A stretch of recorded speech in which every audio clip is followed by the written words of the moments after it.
술래의 눈을 피해 결승선에 들어오는 분들은 통과입니다. 그럼 시작합니다.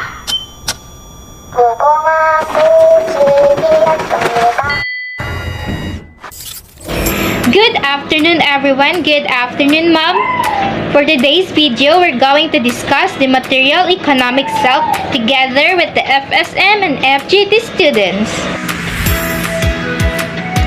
So let's start in material self. What is material self all about? The material self, according to William James, it pertains to the object, places, or even people which have the label mind. So for William James, the core of the material self was the body, the sum total of all that he can call his, not only his body and his psychic power, be it his clothes and his house, his wife and children, his ancestors and friends, his reputations and works, his hands and bank account. Such as positions are viewed as extensions of individual entities. The self, as reflected through your interactions with others, actually a variety of selves that respond to changes in situations and rules. So what is a material self example? A material self is made up of everything that a person owns, like his or her car, house, clothes, even her family and friends.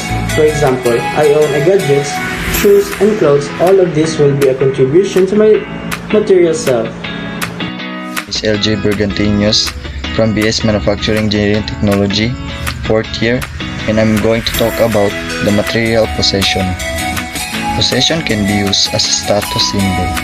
Valuable possessions are those who are visible to the eyes. The more expensive, the more the other people are impressed.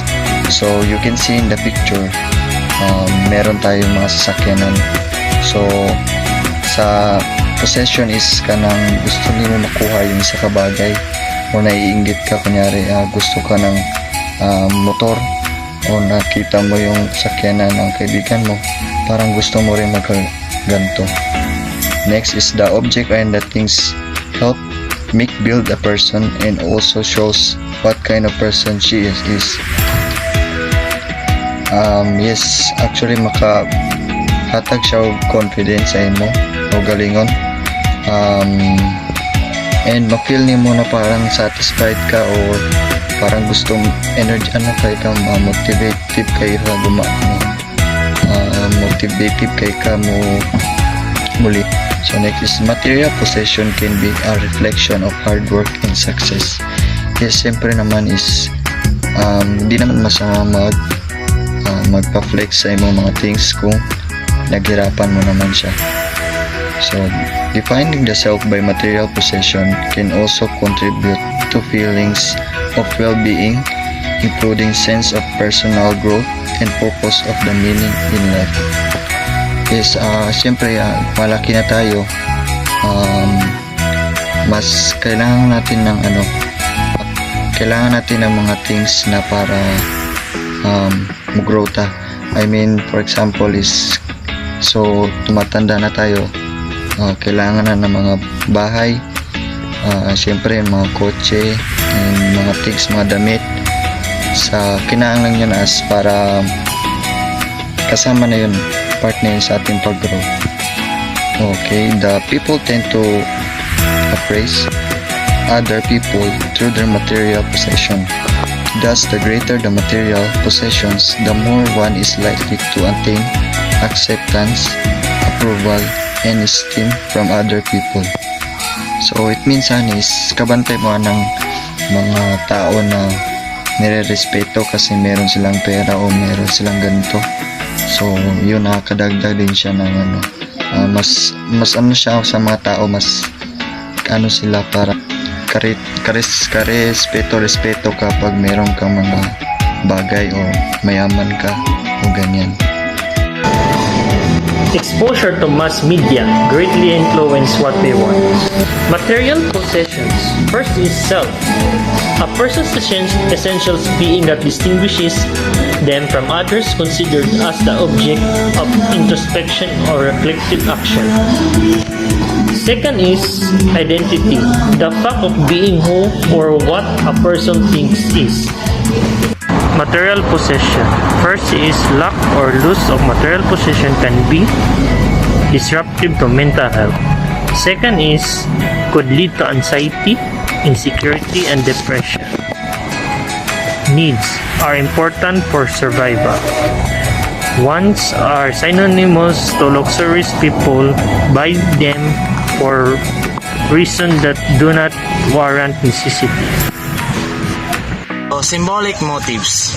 So, first is status, the extent to which people believe they can derive a sense of recognition or achievement from owning and using the right kind of product. So second is affective motives. So a concept used in environmental psychology, affect emotion serves as a motivator of pro-environmental behavior in relation to the economic self-affective motive can be a basis of the buying behavior. Thus, using effective motive, people buy the goods not only because they think they need, but more so because of the joy and happiness affect buying the goods provide through the mere acquisition of it. The strong desire for material possessions could lead to psychological dysfunction, impairment in functioning, such as impulsive buying disorder, CBD, which is characterized by obsession with shopping and buying behavior that causes adverse consequence, etc. Dips. Hi guys, this is Natas Villa Jr. and today I'm going to talk about economic self. So, basahan ako kung sa'yo yung topic nila sa PPT. So, what is economic self? Economic self is defined as the study of things that a person is lacking of how people make use of that things they have and making the right decisions. It is the condition of the person, group, or region as regards to material prosperity. So, ang economic self, commonly na itong nagamit ginabuhat as a human beings like purchasing stuff, clothing, foods, jewelries, anything based mong personality and taste. So, for me, ang pagsagot, ang economic self daw, mura siya konsumo sa isa ka tao, basic needs for you in order to survive this society. And para ma-improve yung mga economic self, nakundi pang study. Kapag ma-improve yung mga economic self, para mabuyag malinawan, mamatayag malinawan. So, kailangan mo niya akong pang stuff, which is, number one is create a budget or a breakdown of all your income. Ito is, mag-ipon ka, save up. Ito is, bayaran mo mga utang mo para wala sa gabal. And number 3 is, invest your retirement. And the last is, invest in your health. So, I think mura na yung mga kasama rin akong topic karon. So, thank you for listening. Political self. What is political self? Political self expresses how social, economics, context profound affects the mental health and well-being of a person. Developing a Filipino's identity, who is a Filipino.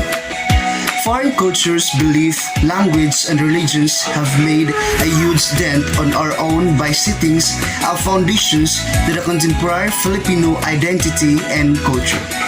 The individual race, ethnicity, and physical characteristics are not the only factors that make a person national identity. The importance of the values and traits are set apart in nationality from the others. These values and traits may not always be a positive things, but being able to identify oneself apart from other nationalities and points of weakness and mistakes paired with unity and progress a possibility. In this study, we examine how political expressions on social media influences four dimensions of the political self-concept identified by the previous researcher. Number 1 is political interest. Number 2 is political self-efficacy. Number 3 is preserve political participations. And number 4 is preserve political knowledge. How can I develop my political self? Here are 4 tips to help you to begin building your political skill. Number 1, build your network. Build it with many different groups, both inside and outside of the organization. Your network ability is key to cultivating relationship. and relationship can develop into followership to help you reach the target goals. Number 2 is listen deeply. Be genuine to interest in your network and listen deeply.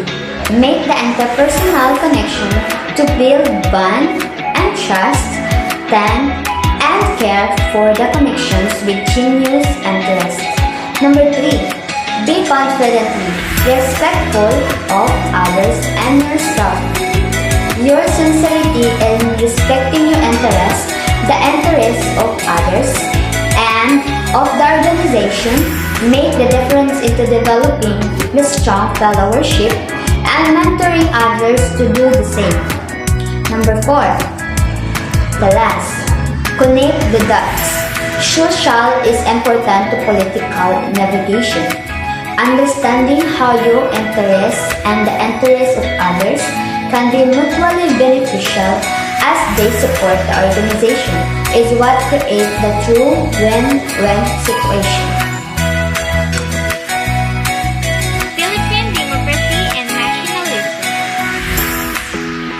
Filipino nationalism refers to the establishment and support of a political identity associated with the modernization stage of the Philippines, leading to a wide-ranging campaign for political, social, and economic freedom in the Philippines.